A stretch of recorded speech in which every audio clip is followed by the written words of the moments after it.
নমস্কার বন্ধুরা, শ্রাবণী রান্নাঘরে আপনাদের প্রতিদিনের মতো আবারও একটা রান্নার ভিডিও নিয়ে আপনাদের সামনে চলে এসেছি।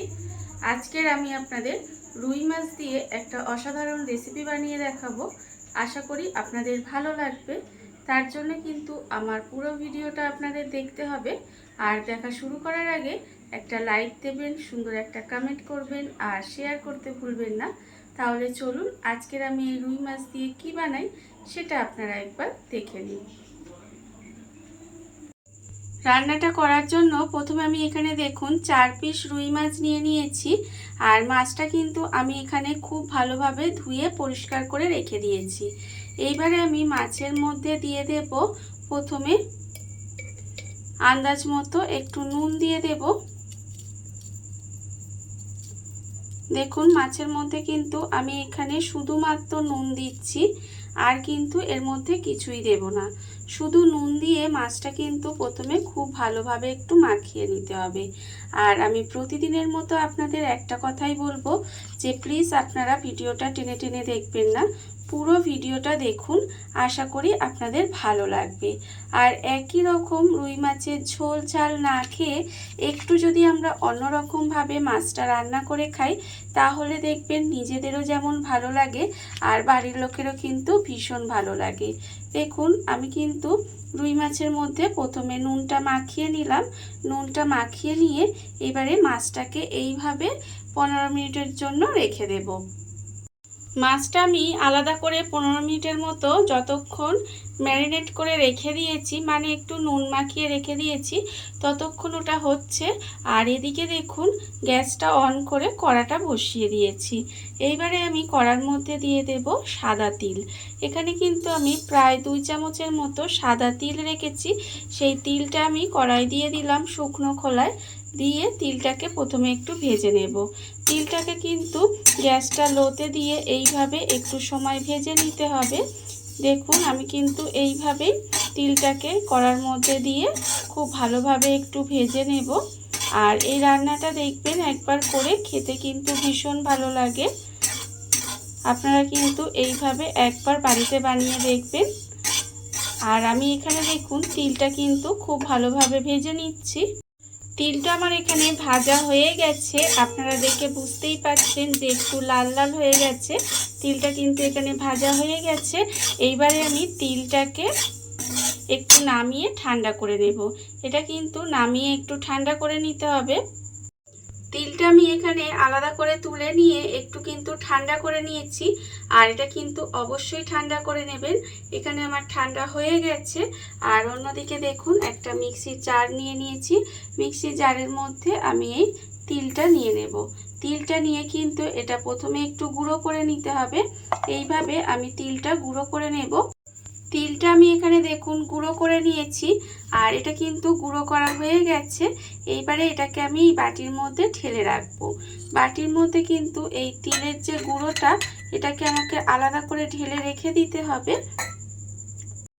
গুঁড়ো তিলটা আমি এখানে আলাদা করে তুলে রেখে দিয়েছি।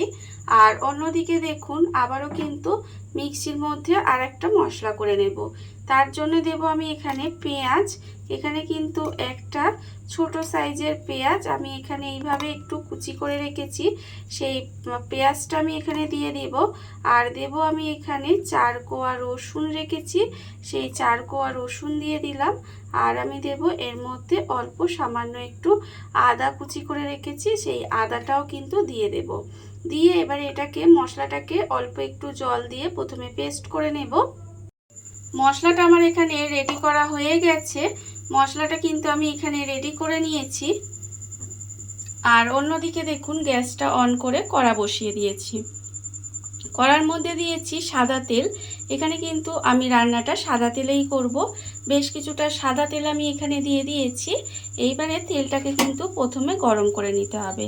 আর দেখুন তেল কিন্তু আমার এখানে গরম হয়ে গেছে। এইবারে আমি তেলের মধ্যে দিয়ে দেব মাছগুলো। এখানে কিন্তু আমি যে মাছগুলোর মধ্যে নুন মাখিয়ে রেখেছিলাম, সেই মাছগুলো কিন্তু এখানে প্রায় 15 মিনিটের বেশি হয়ে গেছে ম্যারিনেট করা আছে। সেই মাছগুলো কিন্তু আমি এখানেই তেলের মধ্যে দিয়ে দেব। তেলের মধ্যে মাছগুলোকে দিয়ে মাছগুলো কিন্তু খুব বেশি লাল লাল করে ভাজবো না, একটু উল্টে পাল্টে হালকা করে প্রথমে ভেজে নেব। ভীষণই সহজ একটা রান্না, খুব তাড়াতাড়ি হয়ে যায় আর খেতেও কিন্তু অসম্ভব সুন্দর লাগে। দেখুন আমি কিন্তু এইভাবেই একটু মাছগুলোকে উল্টে পাল্টে হালকা করে ভেজে নেব। আর প্রথমেই বললাম মাছগুলো কিন্তু খুব বেশি যে লাল লাল করে ভাজার দরকার নেই, এইভাবে একটু উল্টে পাল্টে মাছগুলোকে হালকা করে প্রথমে ভেজে নিতে হবে। মাছটা আমি এখানে উল্টে পাল্টে একটু হালকা করে ভেজে নিয়েছি, আপনারা দেখতেই পাচ্ছেন। আর এর থেকে কিন্তু বেশি ভাজার দরকার নেই, এইভাবে একটু উল্টে পাল্টে হালকা করে ভেজে নিতে হবে। আর আমার ভাজা হয়ে গেছে, এবারে কিন্তু আমি মাছগুলোকে এইভাবে আলাদা করে তুলে রেখে দেব। মাছগুলো কিন্তু প্রথমে আমাকে এইভাবে আলাদা করে একটু তুলে নিতে হবে। মাছগুলো আমি এখানে আলাদা করে তুলে রেখে দিয়েছি। এইবারে ওই তেলের মধ্যেই রান্নাটা করব। প্রথমে দেব অল্প সামান্য একটু গোটা গরম মশলা, তেলের মধ্যে ফোড়ন দিলাম। তেলের মধ্যে অল্প একটু গোটা গরম মশলা দিয়ে এইবারে আমি এর মধ্যে দিয়ে দেব যে আদা রসুন আর পেঁয়াজটা মিক্সির মধ্যে আমি এখানে বেটে রেখেছি, সেটা কিন্তু এখানে দিয়ে দেব। বাটা মশলাটা আমি এখানে তেলের মধ্যে দিয়ে দিলাম। দিয়ে এবারে মশলাটাকে এইভাবে একটু তেলের মধ্যে কষিয়ে নিতে হবে, যাতে মশলার যে একটা কাঁচা গন্ধ থাকে সেটা চলে যায়। দেখুন আমি কিন্তু এইভাবে একটু সময় কষিয়ে নেব। মশলাটা আমি এখানে একটু সময় এইভাবে কষিয়ে নিয়েছি। এর ফলে দেখুন মশলার যে একটা কাঁচা গন্ধ থাকে সেটা কিন্তু চলে গেছে। এটা কিন্তু এইভাবেই একটু কষিয়ে নিতে হবে। এইবারে আমি এর মধ্যে দিয়ে দেব আন্দাজ মতো নুন, আছে আমার এখানে হাফ চামচ লঙ্কার গুঁড়ো আর খুব সামান্য একটু চিনি। এটা কিন্তু আপনারা রান্নাটাকে মিষ্টি করবে না, অথচ স্বাদের একটা ব্যালেন্স হবে, খেতেও ভালো লাগবে। ইচ্ছা করলে দিতে পারেন, আর যদি মনে করেন যে না চিনি দেবেন না, তাতে নাও দিতে পারেন। দেখুন এবারে কিন্তু সমস্ত মশলাটাকে আবারও কিন্তু এইভাবে একটু কষিয়ে নিতে হবে, খুব ভালোভাবে একটু কষিয়ে নেব। আর এই সময় কিন্তু যেহেতু গুঁড়ো মশলা দিয়েছি, মিক্সির মধ্যে অল্প একটু সামান্য জল দিয়ে সেই জলটা আমি এখানে দিয়ে দিলাম। দিয়ে আবারও কিন্তু মশলাটাকে খুব ভালোভাবে কষিয়ে নিতে হবে।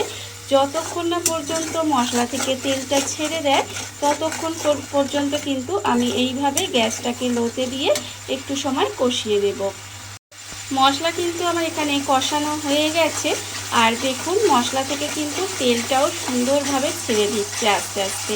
এটা আরেকটু সময় কষানো হোক। যতক্ষণ এটা আরেকটু সময় কষানো হচ্ছে ততক্ষণ দেখুন আমি এখানে রেখেছি আর একটা বাটি নিয়ে নিয়েছি। সেই বাটির মধ্যে আমি দিয়ে দেব এখানে একটা 10 টাকার প্যাকেটের গুঁড়ো দুধ। এই প্যাকেটের গুঁড়ো দুধটা কিন্তু আমি প্রথমে বাটির মধ্যে ঢেলে নেব। দেখুন আমি কিন্তু পুরো দুধটাই এখানে, যেহেতু আমার 4 পিস মাছ আছে আর 4 পিস মাছের জন্য এখানে আমি পুরো একটা প্যাকেটের গুঁড়ো দুধটা, মানে 10 টাকার প্যাকেটের গুঁড়ো দুধটা আমার এখানে পুরোটাই লাগবে। আর আমি কিন্তু এখানে পুরোটাই নিয়ে নিলাম। এবারে আমি এর মধ্যে দিয়ে দেব দেখুন উষ্ণ গরম জল। এখানে হাতে সহ্য হবে এরকম গরম জল আমি নিয়ে নিলাম। সেই জলটা কিন্তু এইভাবেই গরম করে নিতে হবে, তাহলে দেখবেন এই দুধটা কিন্তু দলা পাকিয়ে যাবে না।